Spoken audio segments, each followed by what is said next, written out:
Hello. Magandang umaga po muli.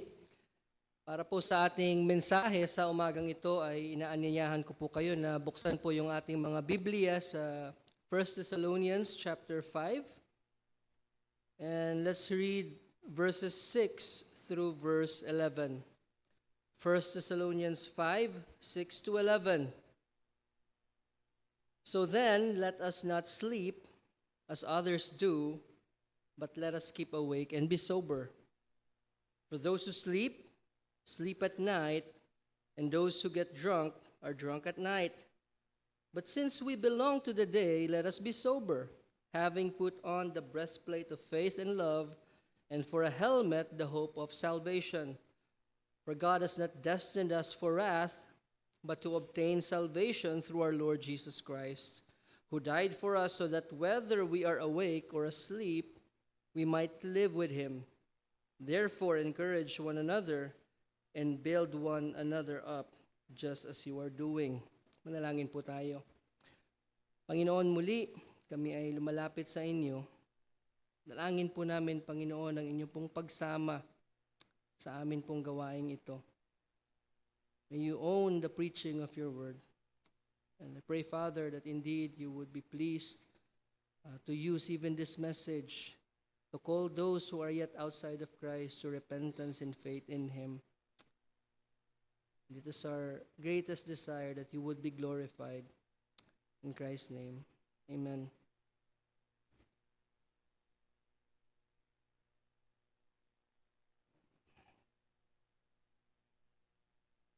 Now, sa lahat po ng mga nangyayari, sa mga kaganapan sa sanlibutan ngayon, do you think that it is strange that Christians would think that the coming or the return of Christ is near?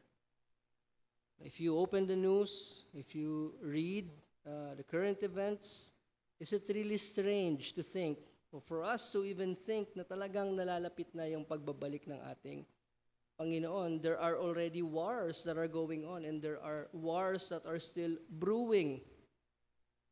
Marami pong mga paglindol at iba pang mga natural disasters are happening. Tinignan ko po noong 2024, meron palang 9 earthquakes na naitala that have a magnitude 7 or higher. So malakas na po yun. Remember, one step pagdating po sa lindol ay malayo po yung diferensya. So magnitude 7 is much, much greater than magnitude 6. And of course, alam po natin, we are aware, hindi man natin ito nararanasan, that there's persecution of believers going on in many parts of the world. And there's increasing deception and apostasy. Marami na po ang tumalikod sa pananampalataya and still call themselves church or Christians. Yet on the other hand, on the positive side, there's also an increased effort to preach the gospel where Christ has never been preached. There's effort to proclaim the gospel to every land. Ito pong mga bagay na ito ang itinuro ng ating Panginoong Yesus that are the signs of His coming. So considering these things na atin po mga binanggit, can we still say that it's wrong to think that His coming is near? However, kung atin pong iisipin o titignan natin, ito pong mga bagay na ating nabanggit ay nangyayari na noon-noon pa. These things, wars, earthquakes, apostasy, persecution, preaching of the gospel, lahat pong yun nangyari na from before. And so Christians of old believe that Christ coming will happen in their lifetime. From the church in the first century, they already believe that Christ's coming is near and that they will even experience it or might experience it during their lifetime. But then we know it didn't. Hindi po nangyari. Fast forward, 2025, and we are still here. The present age still exists. Christ has not yet returned. Was there something wrong dun sa sinabi ni Kristo that will be signs of His coming? Or were the apostles or the early Christians misunderstood or misunderstand His teachings? Nasaan ba yung naging issue? Bakit wala pa yung pagbabalik ng ating Panginoon? Si Pablo, kasama ng mga taga-Thessalonica, they believed Jesus' return was near. It was imminent during their time. Of course, they don't know exactly when, but they knew it was near. Mali po ba sila na paniwalaan yun?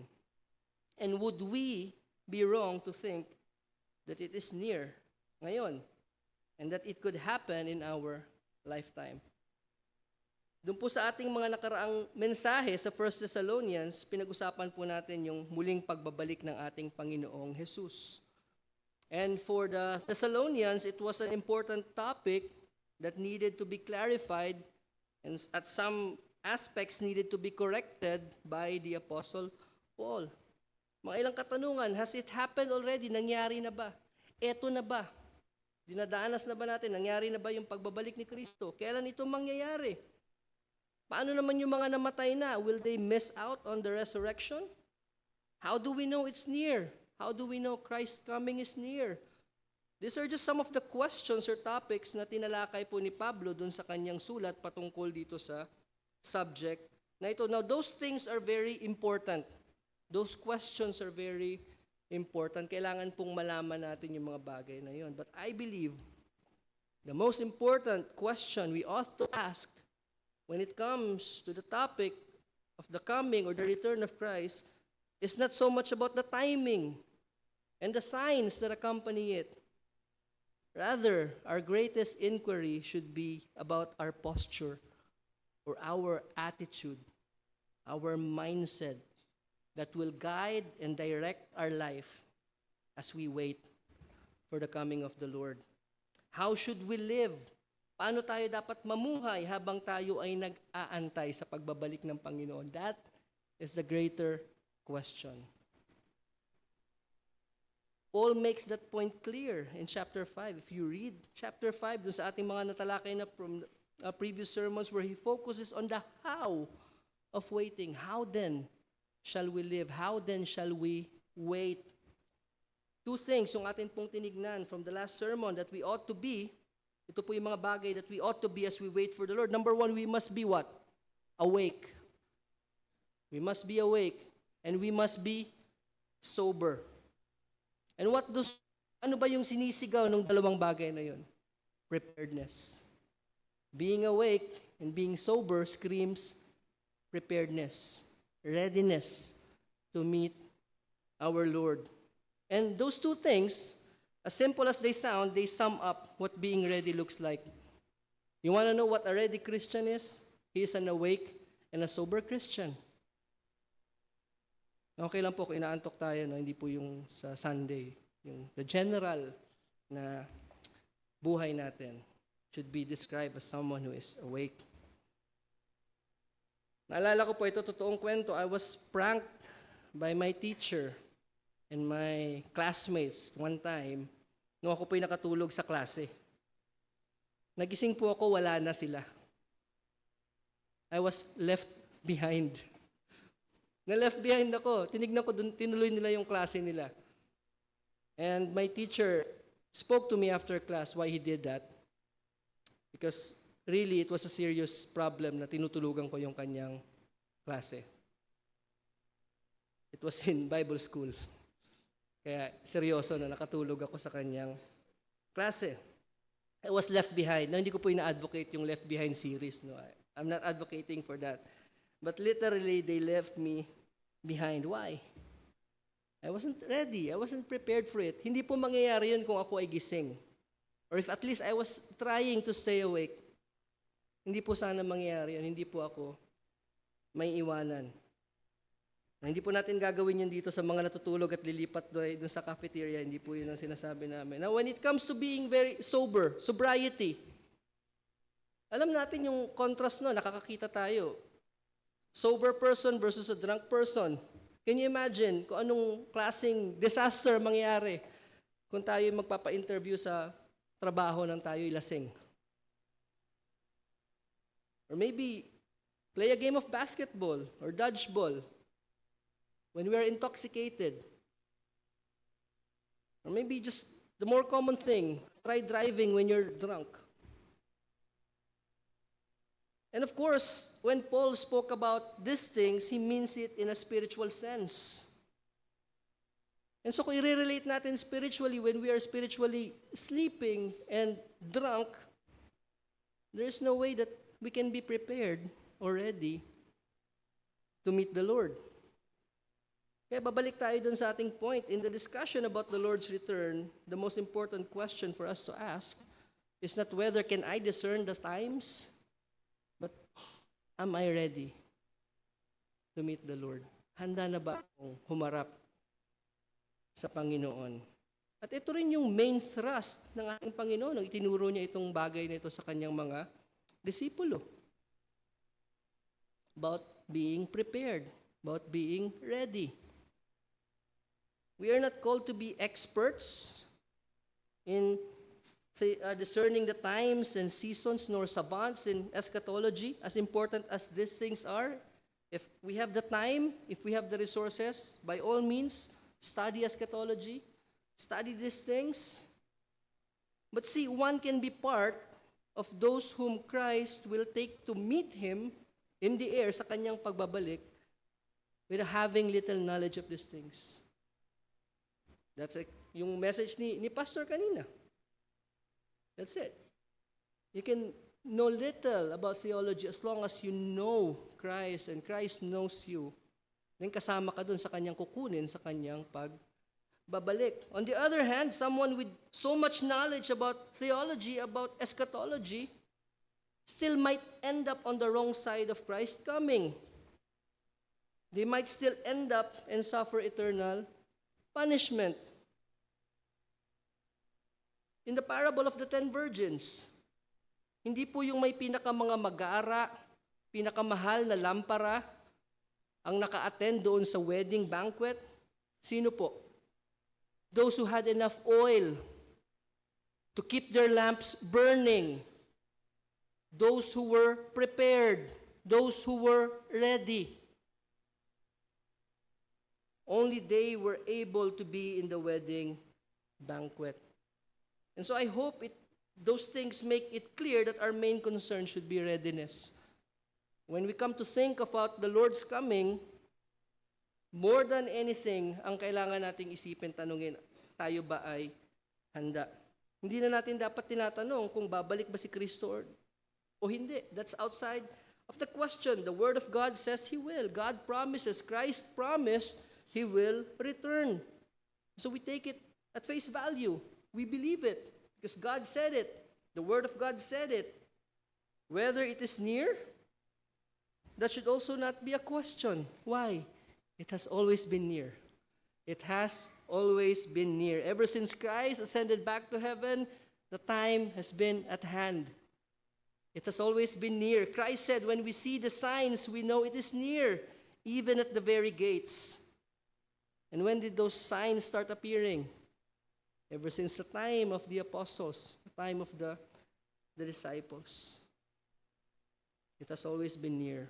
So that's not even a question. Malapit na ang pagbabalik ng ating Panginoon. But am I ready? What do I have to do to be ready? These are the questions that we ought to ask. The main issue is readiness.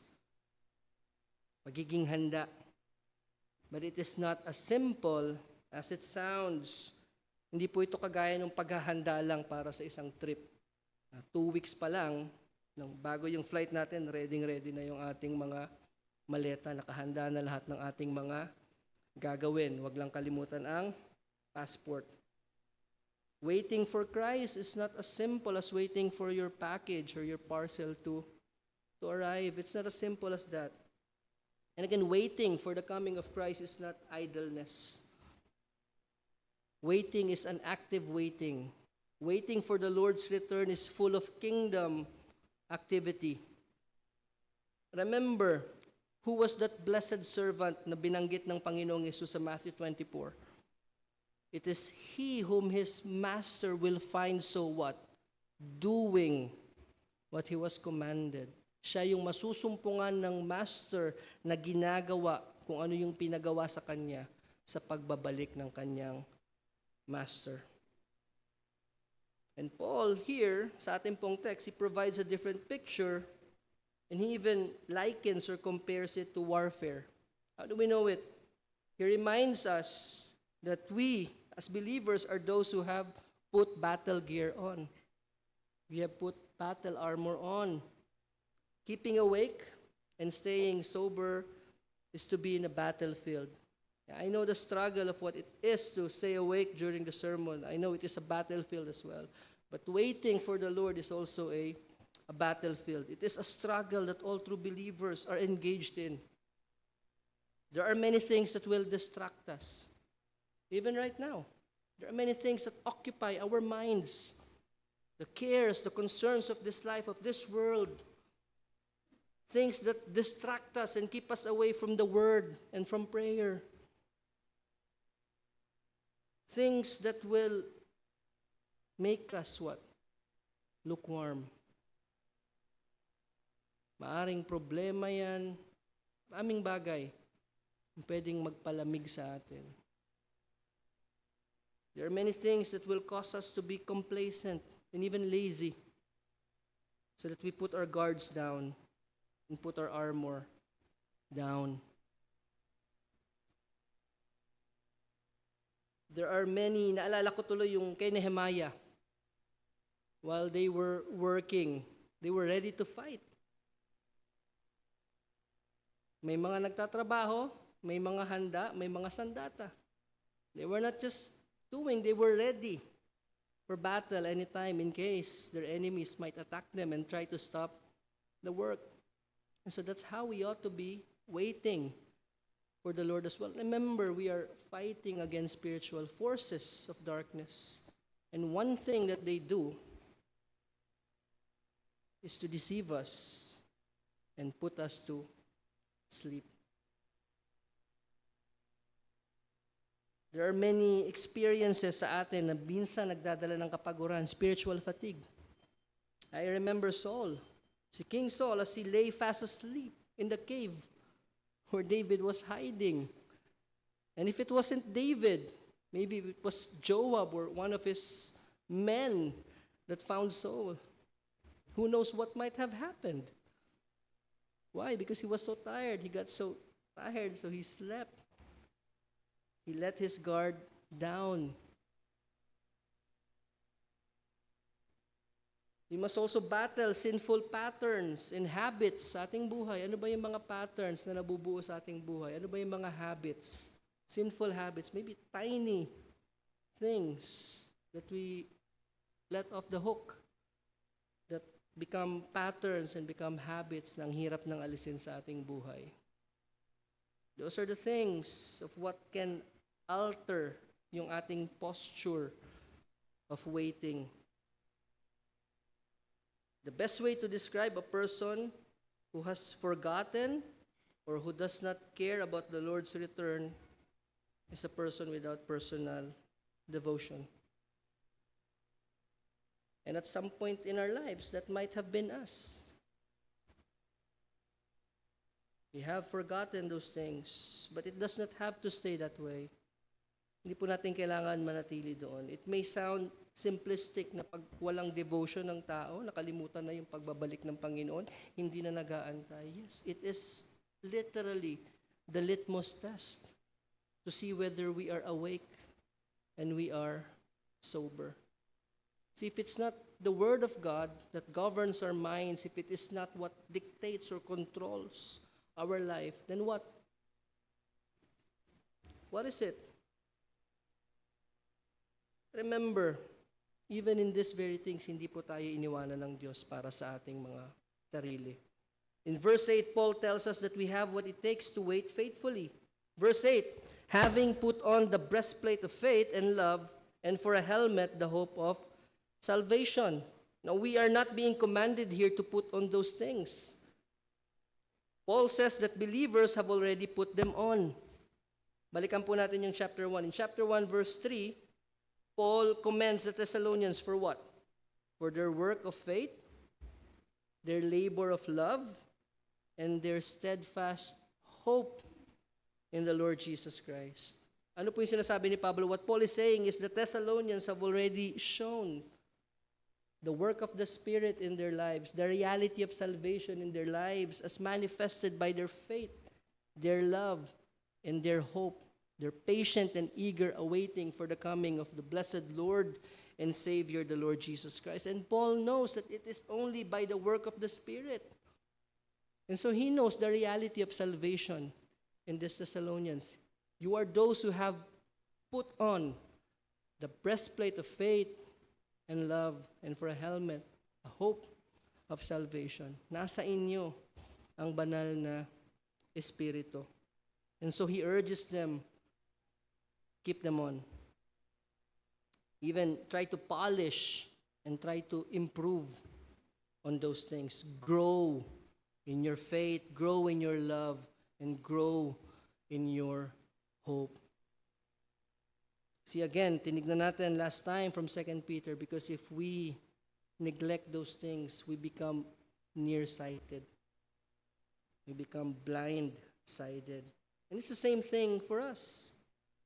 Ito yung maganda, ito yung comfort. The same Holy Spirit, the same Spirit that was at work in them, that produced faith, hope, and love in them, is the same Spirit that we have. The same Spirit that indwells us. It's the same Spirit that helps us as we eagerly and patiently await the coming of our Lord Jesus Christ. Diba, nakita natin in chapter 4, he tells them to keep growing in love. I know you have love. I pray that you do so more and more.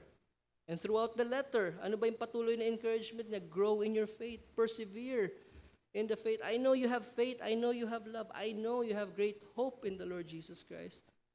But do more. Excel more. Grow more. And so in verse 9, he seeks to ground and solidify their further. Ano yung argument ni Paul? In the certain destiny of those who belong to the Lord Jesus Christ. Verse 9, for God has not destined us for wrath, but to obtain salvation through our Lord Jesus Christ, who died for us, so that whether we are awake or asleep, we might live with him. Therefore, encourage one another and build one another up, just as you are doing. I just want us to notice the word destined, appointed. All human beings are appointed to an eternal destination. Kagaya kung paano tayo ay itinakda na mamamatay, and so it is also appointed that when we do, we will end up in one of those two final destinations. It is clear from the text natin pong tinignan that there are those who are destined for wrath. There are those who are destined, appointed for wrath. Romans 9:22, what if God, desiring to show his wrath and to make known his power, has endured with much patience what? Vessels of wrath prepared for destruction. But is it our task to pinpoint and determine who these vessels of wrath are? No, certainly not. Our duty is to faithfully, lovingly proclaim the gospel to everyone without discrimination. Pagkat hindi po natin alam. We were once in their place, we were once in that position. But out of the goodness, because of the grace and the goodness of God, he has made us alive in Christ. While it is true that there are those who are assigned to wrath, and it is also true na hindi natin alam exactly kung sino talaga sila, we can be sure of one thing. It is not for us. We are not appointed for wrath. That's the point. Ang kausap po ni Pablo dito ay mga mananampalataya. As much as there are those who are appointed for wrath, it is not appointed for us believers. We are not appointed for wrath. They are being reminded here that they are not the objects of God's wrath. Tandaan po natin, at this time that Paul wrote this, the Thessalonians are going through persecution. They are enduring hardships for what? For the sake of Christ. So Paul is telling them, do not think of these things as punishment. Hindi kayo pinaparusahan ng Panginoon. Neither is it a foretaste of God's wrath. Pero kagaya nung sinabi niya sa mga taga-Philippi, Yung mga persecutions, yung mga hardships ninyo para kay Kristo, it is a sure sign of your what? Of your salvation. Philippians 1:28, and not frightened in anything by your opponents. This is a clear sign to them of their destruction, but of your salvation, and that from God. See, this is what we are destined for. This is what God has appointed us for. To obtain, the obtaining of salvation. Again, verse 9, for God has not destined us for wrath, but to obtain salvation. So, ibig ba sabihin, hindi pa tayo ligtas? Kasi, matatamo pa lang natin, makakamtan pa lang natin yung kaligtasan. Yes, we are saved. And we are also being saved. And again, we will be saved. Yung tinutukoy po dito ni Pablo is the future aspect of salvation, which will be at Christ's return. See, as a young believer, no, bagong mananampalataya, I really love to sing hymns that speak about heaven.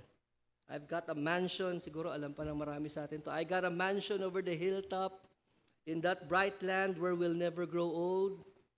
Ano pa, when we all get to heaven, what a day of rejoicing that will be when we all see Jesus, we'll sing and shout the victory. Now, I'm not saying I no longer love heaven or the thought of it, but the point is this, ito pong langit na tinutukoy ng mga kantang ito, or the heaven that many true believers aspire to reach, is not the be-all and end-all of salvation. Yung langit po na kung nasaan ngayon yung ating mga nauna na mga kapatid, mga mahal sa buhay, hindi po yun ang end ng kaligtasan.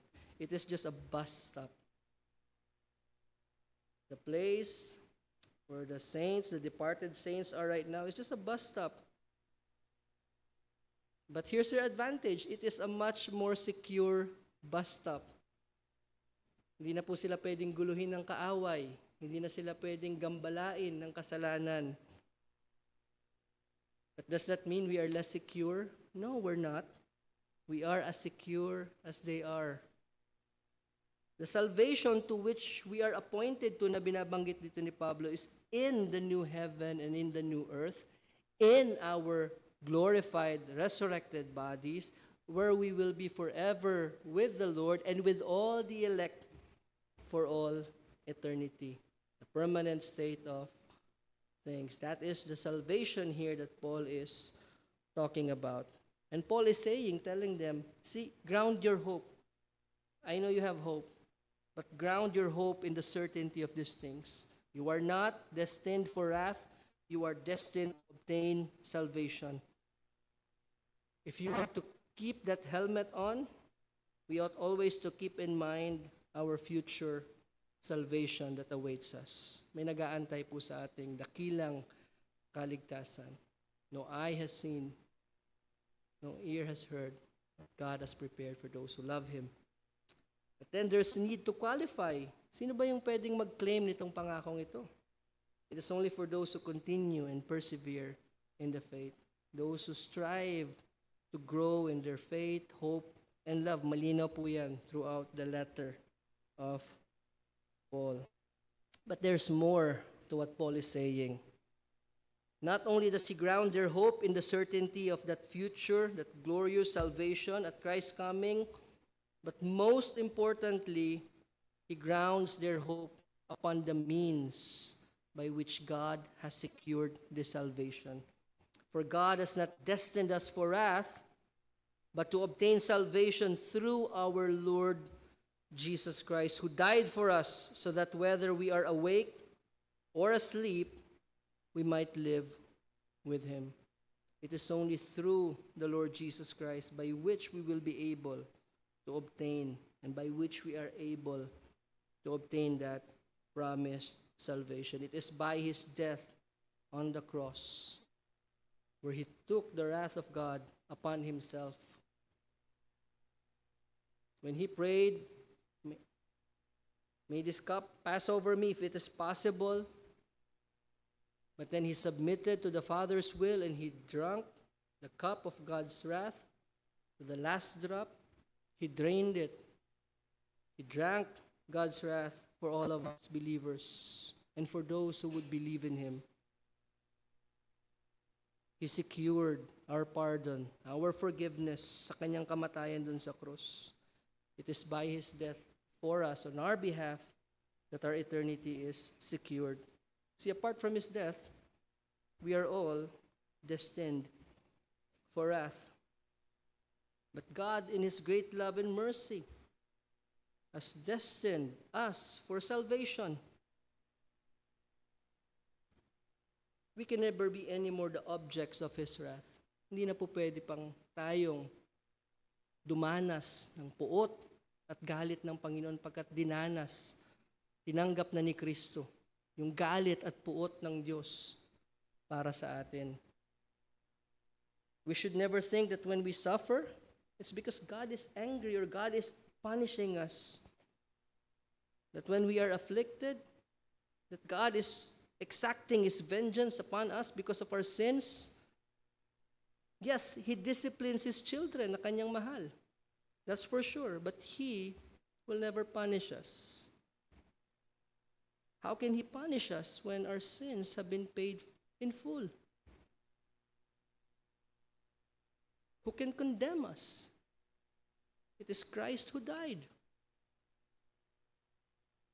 Yes, some of our sufferings may be consequences ng ating mga sinful, ng ating mga foolish actions and decisions, but still they are not punishments from God. Bear this in mind, our portion is to be with the Lord, and so we shall ever be with the Lord. That is the portion that awaits us. Yun yung ating inaantay, yun yung ating inaasam, to be forever with the Lord in our resurrected, glorified bodies. Salvation is what awaits us. See, Christ is coming, and He is coming to take those who fight to keep awake and stay sober while waiting for His return. Ano yung postura natin ngayon? Tanungin natin yung ating mga sarili. Am I in the posture of waiting? Ano yung kondisyon ng ating kaluluwa? Ng ating isip? Are we sober? Just a few reminders. I believe na yung ease, yung dali ng buhay natin ngayon kumpara sa mga ibang mananampalataya, it poses a great threat para sa atin in disrupting us in our posture of waiting. Para tayong hinihele sa dali ng ating buhay. And the most common things, I'm not downplaying it, yung suffering natin. It is real suffering.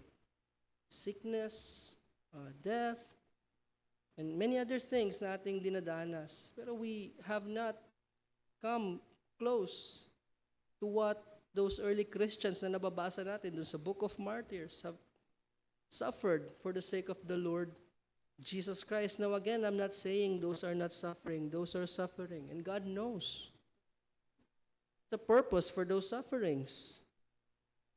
Pero if we would really just look at it, compared to other believers, madali pa yung ating buhay. And again, there's a danger in that. But see, at the same time, there's also an advantage in that. Bakit? Mas marami tayong leeway. Mas may freedom tayo to focus on our sanctification as individuals and as a church by being able to access to the means of grace. And this is a great privilege that we have right now this morning. That we are able to worship in this way, without fear, without threats of being stopped or being arrested. It's also an advantage. See, yung text nating tinignan, it would have been preached differently kung tayo ngayon ay nasa Israel or nasa Gaza or nasa Russia or sa Ukraine. It would have been preached differently. It would have a different direction, but again, the main thrust would be the same.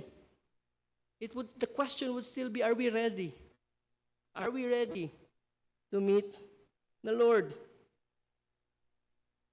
The signs that Christ foretold and the things na binabasa natin sa Revelation describes what has happened and what will be happening and what will happen. Hindi po yun para lamang dun sa mga maiiwan sa Great Tribulation. It's not. There's not going to be a 7-year tribulation. What we read in Revelation describes the experience of the church until Christ returns. But here's the thing, wherever we find ourselves in those events, kung saan mang bahagi ng Revelation makita natin bilang mananampalataya, bilang isang iglesia, saan mang bahagi nandun tayo, makita natin yung ating mga sarili, tandaan natin we are never the objects of God's wrath. We are never the object of God's wrath. Whatever hardship, whatever pain, whatever tribulation we may go through, remember, it is not because God is angry at us or that we are experiencing His wrath. However dark or perilous yung present may seem, let's keep our eyes peeled on the future. For we are destined, we will surely, through Christ in His death, obtain that salvation for which we long for. Before the foundation of the world, God has appointed that we would believe and that we would walk in faith and that one day our faith will be sight. But until that day, we must wait, and we must wait actively. We must stay awake and keep sober. Let us be good stewards for our use of time. Lahat po tayo. Sa panahon natin ngayon, I believe we're guilty of misusing time, of mismanaging time. And yet we are commanded or exhorted to redeem the time, for the days are evil. How do we use our time? Does our use of time and our resources show that we are waiting, that our minds are set upon the Lord and His coming?